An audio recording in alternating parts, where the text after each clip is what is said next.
For people who aren't real familiar with your work, how would you explain what PHEVs are? What do they do?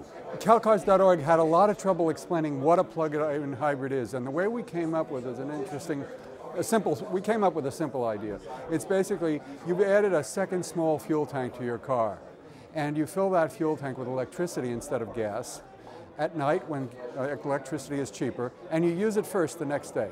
What that means is that your commuter miles are all about electric, but you still have the extended range of any hybrid car.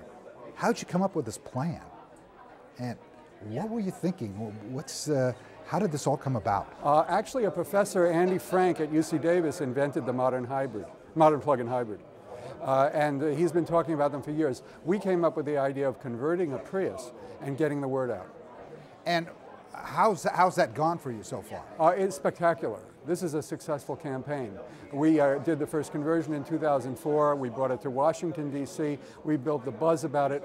Now we've got presidents talking about it and members of Congress and so forth. And we've got major car makers who are going to build them in the next 5 years. Could you explain a little more about a storage grid? Sure.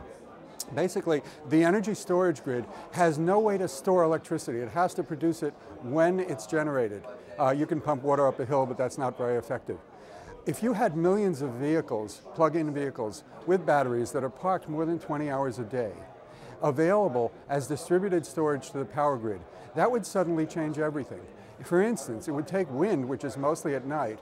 You could park it in the cars at night and use it during the day. It would turn an intermittent renewable energy source into a 24/7 reliable energy source.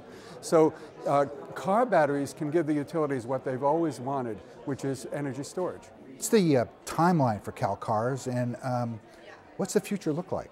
We are continuing to work for successful commercialization, meaning mass production and sale, as soon as possible, because the car makers are still being very slow and tentative, even though the federal government just in the stimulus bill included billions of dollars to incentivize plug-in cars. We think it needs to come quickly for 3 reasons. The 3 things about electricity: it's cleaner, it's much lower CO2, it's cheaper, your mile is about 2 cents a mile instead of 8 to 20 cents a mile, so it's under $1 a gallon of gasoline, and it's domestic. We don't use gasoline to generate electricity. So plug-in cars help energy security and climate change, and we have to do that as quickly as possible by getting as many cars on the road as possible.